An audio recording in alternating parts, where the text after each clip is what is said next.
Rafi, welcome to my channel. ఈరోజు Nifty bank Nifty యొక్క support అనే రెసిస్టెన్స్ ఐడెంటిఫై చేసే ప్రయత్నం చేద్దాం ఫ్రెండ్స్. చూడండి ఫ్రెండ్స్, నిఫ్టీ క్లోజింగ్ వచ్చి 25,081 పాయింట్స్ దగ్గర ప్రజెంట్ నిఫ్టీ క్లోజ్ ఉంది. నిఫ్టీలో ఆల్రెడీ ప్రీవియస్ వీడియోస్లో మీకు విషయం చెప్పడం జరిగింది. అంటే ఫ్రైడే రోజు నేను మార్కెట్ క్లోజ్ అయిన తర్వాత సండే మార్కెట్ గురించి వీడియో అప్లోడ్ చేశాను. ఫ్రైడే కానీ సాటర్డే కానీ వీడియో అప్లోడ్ చేసి ఉంటాను. సో సండే మార్కెట్ గురించి మీకు నేను చెప్పాలంటే బడ్జెట్ మార్కెట్ కదా సండే, అంటే బడ్జెట్ సండే అయింది కాబట్టి ఆ రోజు మార్కెట్ గురించి నేను క్లియర్గా చెప్పడం జరిగింది. దాని సపోర్ట్ అండ్ రెసిస్టెన్స్ లెవెల్ ఒకసారి చూద్దాం ఫ్రెండ్స్. చూడండి ఫ్రెండ్స్, ఈ లెవెల్ దగ్గర నుంచి ఒక సపోర్ట్ లెవెల్ ఉందని కూడా నిఫ్టీలో కంపల్సరీగా చెప్పడం జరిగింది. ఈ లెవెల్ బ్రేక్ అయితే మాత్రం ఈ లెవెల్ బ్రేక్ అయితే డైరెక్ట్గా నాకు సపోర్ట్ లెవెల్ ఈ లెవెల్ దగ్గర అయితే సపోర్ట్ లెవెల్ చెప్పడం కూడా మీకు జరిగింది అనమాట. సో డైరెక్ట్ నా టార్గెట్ బుక్ చేయడం జరిగింది. నా టార్గెట్ కూడా హిట్ అవ్వడం జరిగింది అనమాట. సో ప్రాఫిట్ బుక్ చేసుకుని నేను ఎగ్జిట్ అయిపోయాను అనమాట. ఓకేనా. సో ఇది నాకు సండే ఒక మార్కెట్ అనమాట. సో అయితే మార్కెట్ ఈ లెవెల్ని చూడండి, ఈ సపోర్ట్ లెవెల్ని సతవిధాలుగా ట్రై చేస్తాను ఫ్రెండ్స్. నిన్న కూడా హిట్ చేసింది, ఈ లెవెల్ని బ్రేక్ చేయడానికి. ఈ రోజు కూడా హిట్ చేసింది. అంటే ఈ రోజు హిట్ చేసిన దాన్ని బట్టి మనం చూసుకుంటే మాత్రం కొద్ది వాల్యూమ్ బేసిక్ మాత్రం ఉందన్నమాట. వాల్యూమ్ అంటే లైట్గా బ్రేక్ చేయడానికి, ఈ సపోర్ట్ లెవెల్ బ్రేక్ చేయడానికి ట్రై చేస్తుంది అనమాట.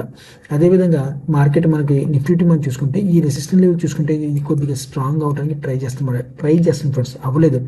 ఇది కూడా వీక్ అవడానికి ట్రై చేస్తుంది, ఇది స్ట్రాంగ్ అవడానికి ట్రై చేస్తుంది అనమాట. ఓకేనా. విత్ వాల్యూ ప్రకారం మనం చూసుకుంటే కానీ ఇక్కడ కన్ఫర్మేషన్ అయితే ఏది రాలేదన్నమాట. ఒకవేళ ఈ లెవెల్ దీనికి బ్రేక్ అవ్వాలి అంటే మాత్రం డెఫినెట్గా మార్కెట్ని మనకు ఒక సైడ్ జోన్లో కానీ, ఒక ప్యాటర్న్ ద్వారా కానీ, ఒక వాల్యూమ్ ద్వారా కానీ, లేదంటే మనకి హిట్ అండ్ షార్ట్ పద్ధతి ద్వారా కానీ కంపల్సరీ ఏదో పద్ధతిలో మనకి ఈ లెవెల్ని బ్రేక్ చేయాల్సి వస్తుంది. ఈ లెవెల్ని వాల్యూమ్ జనరేట్ చేసుకుని అప్పుడు ఈ లెవెల్ని బ్రేక్ చేయాల్సి వస్తుంది. అంతే తప్ప కానీ డైరెక్ట్గా బ్రేక్ అయితే మళ్ళీ మార్కెట్ సెల్లింగ్ ప్రెజర్ వచ్చేసే అవకాశం ఉందన్నమాట. ఓకే. రేపు వాలిటిలిటీ ఉండే అవకాశం ఉంటుంది. మార్కెట్ ఈ రోజు ఉన్నట్టుగా వాలిటిలిటీ రేపు కూడా ఉండే అవకాశం ఉంది. ఎందుకంటే వాల్యూని జనరేట్ చేసుకోవాలి. వాలిటిలిటీ ఉత్తిన రాదు ఫ్రెండ్స్, కానీ మార్కెట్లో మాత్రం వాల్యూని జనరేట్ చేయడానికి లేదంటే ఒక సరైన మార్కెట్ దిశని క్రియేట్ చేసడానికి మాత్రం డెఫినెట్గా మార్కెట్లో వాల్యూమ్ ఒక వాలిటిలిటీ అయితే ఉండే అవకాశం ఎంతైనా ఉంటుంది అన్నమాట. So okay. అయితే మనకి రేపు ఒక అప్సైడ్ మూమెంట్ వెళ్ళాలి అనుకుంటే మాత్రం మనకు సపోర్ట్ లెవెల్, ఒక చిన్న సపోర్ట్ లెవెల్ ఫ్రెండ్స్గా ఈ సపోర్ట్ లెవెల్ బేస్ చేసుకునే నిఫ్టీ కంపల్సరీగా సరే ఒక నిమిషం సపోర్ట్ లెవెల్ బ్రేక్ చేసుకుని ఒక అప్సైడ్ మూమెంట్ 25,000 ఒక సపోర్ట్ లెవెల్, ఈ లెవెల్ని సపోర్ట్ చేసుకోవాలి మార్కెట్. ఒకవేళ సపోర్ట్ చేసుకుని 25,000 లెవెల్ 100 ఇది బ్రేక్ చేయాలి. ఇది మార్కెట్ ఈ లెవెల్ బ్రేక్ చేసింది అనమాట. 25,200 రూపీస్ మనం టార్గెట్ పెట్టుకోవచ్చు. తర్వాత 25,300 మన టార్గెట్ ఇంట్రాడే బేసిస్లో 2 టార్గెట్లు పెట్టుకోవచ్చు. ఇప్పుడు 25,100 బ్రేక్ అయితే మాత్రం. ఓకే. సో అదేవిధంగా మన డౌన్ సైడ్ చూసుకుంటే మన సపోర్ట్ లెవెల్ 25,000 దగ్గర సపోర్ట్ లెవెల్ చెప్పడం జరిగింది. ఈ లెవెల్ బ్రేక్ అవ్వాలి. ఆ లెవెల్ బ్రేక్ అయితే మాత్రం 24,800 లెవెల్ మన టార్గెట్ పెట్టుకోవడం జరిగింది. తర్వాత నెక్స్ట్ టార్గెట్ మాత్రం డెఫినెట్గా 24,500 వరకు అయితే పెట్టుకోవడం జరుగుతుంది అనమాట. ఓకేనా. ఈ లెవెల్ ఒక బ్రేక్ అయితే ఇంట్రాడే బేసిక్లో 24,700 నుంచి 24,700 వరకు అయితే మన టార్గెట్ అయితే ఇంట్రాడే బేసిక్లో చేసి పెట్టుకోవడం జరుగుతుంది అనమాట. తర్వాత మరుసటి రోజు మాత్రం డెఫినెట్గా 25,500 రీచ్ అయ్యే అవకాశం ఉంది. ఎప్పుడంటే 25,000 లెవెల్ బ్రేక్ అయినప్పుడు. సో ఇది ఫ్రెండ్స్ మనకి నిఫ్టీ యొక్క నా యొక్క వ్యూ ఏ రకంగా ఉంది. ఇప్పుడు ఒకసారి మన బ్యాంక్ నిఫ్టీ ఒకసారి చూద్దాం ఫ్రెండ్స్.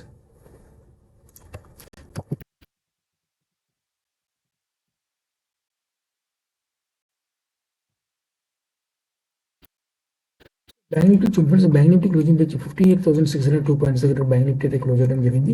సో బ్యాంక్ నిఫ్టీలో మనకి రెసిస్టెంట్ లెవెల్ ఉంది. రేపు మార్కెట్లో మాత్రం డెఫినెట్గా ఈ లెవెల్ని మళ్ళీ ఒకసారి అటెంప్ట్ చేసే పాసిబిలిటీ ఉందన్నమాట. సో సపోర్ట్ లెవెల్ చూసుకుంటే మాత్రం ఈ లెవెల్ దగ్గర నుంచి ఒక సపోర్ట్ అయితే దొరకాలి బ్యాంక్ నిఫ్టీ. ఈ లెవెల్ కదా, ఈ సపోర్ట్ డెఫినెట్గా సపోర్ట్ లెవెల్ ఉంది. ఈ లెవెల్ని మల్టిపుల్ టైం టెస్ట్ చేస్తుంది ఈ లెవెల్ని.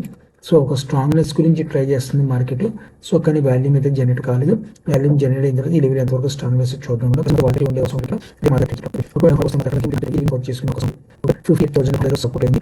లెవెల్ సపోర్ట్ మాత్రం బ్యాంక్ యొక్క ఈ లెవెల్ దగ్గర మాత్రం 50,000 దగ్గర. ఓకే.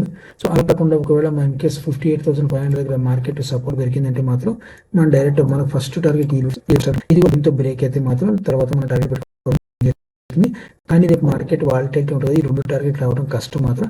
డెఫినెట్గా ఈ లెవెల్ దగ్గర టార్గెట్ అయితే నాకు ఫస్ట్ టార్గెట్ అయితే పెట్టుకోవడం జరుగుతుంది. ఏదైనా న్యూస్ బేసిక్ మీద ఏదైనా వస్తే మాత్రం డెఫినెట్గా అది వేరే విషయం. ఒక గుడ్ న్యూస్ కానీ బ్యాడ్ న్యూస్ కానీ వస్తే మాత్రం మార్కెట్ ఆ న్యూస్ బేసిక్ మీద రియాక్ట్ అవుతుంది చెప్పకని మనం చెప్పే కండిషన్లో మాత్రం రియాక్ట్ అవ్వదు. మనం చెప్పే కండిషన్లో ఎప్పుడైతే రియాక్ట్ అవుతుందో అంతా నార్మల్గా ఉంటే మాత్రం డెఫినెట్గా మన support and resistance level work అవుతుంది. మీకు నేను ముందు నుంచి చెప్తున్నాను, నా ప్రతి వీడియో చూడండి. 300 నుంచి 400 వీడియో అయితే అప్లోడ్ చేయడం జరిగింది. ప్రతి వీడియోలో నా సపోర్ట్ అండ్ రెసిస్టెన్స్ లెవెల్ పర్ఫెక్ట్గానే వర్కౌట్ అయ్యాయి. ఓకేనా. సో ఎందుకంటే నాకు వాల్యూమ్ బేస్ మీద నేను ట్రేడ్ చేస్తాను అనమాట. నాకు వాల్యూమ్ బేస్ మీద కన్ఫర్మేషన్ మీద ట్రేడ్ చేస్తాను, లేదంటే అసలు ట్రేడ్ చేయను. ఆ రోజు మాత్రం మార్కెట్ని వాచ్ చేస్తుంటాం, వెయిటింగ్ అని వాచ్ అండ్ వెయిటింగ్ అనమాట. అని చేత తప్ప బయింగ్ అని సెల్లింగ్ అని చేయను అనమాట. ఎప్పుడైతే మనకి వాల్యూమ్ అయితే జనరేట్ అయిందో డెఫినెట్గా మార్కెట్లో నాకు ఒక మూమెంట్ అయితే జనరేట్ అయ్యే అవకాశం ఉంది అనమాట. ఓకే. సో మనకి బ్యాంక్ నిఫ్టీ కూడా సండే మన బడ్జెట్ మార్కెట్లో కూడా మీకు చెప్పడం జరిగింది. ఎప్పుడైతే మన లెవెల్ బ్రేక్ అయిందంటే ఫస్ట్ టార్గెట్ ఈ లెవెల్ పెట్టుకోవడం జరిగింది. ఈ లెవెల్ కూడా బ్రేక్ అయితే మాత్రం డైరెక్ట్గా మన టార్గెట్ పెట్టుకోవడం జరుగుతుంది చెప్పడం జరిగింది. మన డైరెక్ట్ టార్గెట్లు అయితే మాత్రం ఒకే రోజు వచ్చింది బడ్జెట్ కారణంగా. ఇప్పుడు మార్కెట్లో మళ్ళీ అగైన్ మనకి రెసిస్టెంట్ లెవెల్ కూడా ఫేస్ చేసుకోవాల్సి వస్తుంది. ఈ లెవెల్ బ్రేక్ అవ్వాలి అంటే మాత్రం వాలిటిలిటీతో ఇది బ్రేక్ అవడం కుదరదు ఫ్రెండ్స్. కొద్దిగా వాల్యూమ్ జనరేట్ చేసుకోవాల్సి వస్తుంది అనమాట. ఓకే. సో ఇది ఫ్రెండ్స్ నిఫ్టీ బ్యాంక్ నిఫ్టీ యొక్క నా యొక్క వీ అయితే కలుగుతుంది. మీరు కూడా ఆప్షన్లో ట్రేడ్ చేసి జాగ్రత్త ట్రేడర్స్ ఆశిస్తున్నాను. నా వీడియో వాచ్ చేసిన థ్యాంక్ యూ వెరీ మచ్.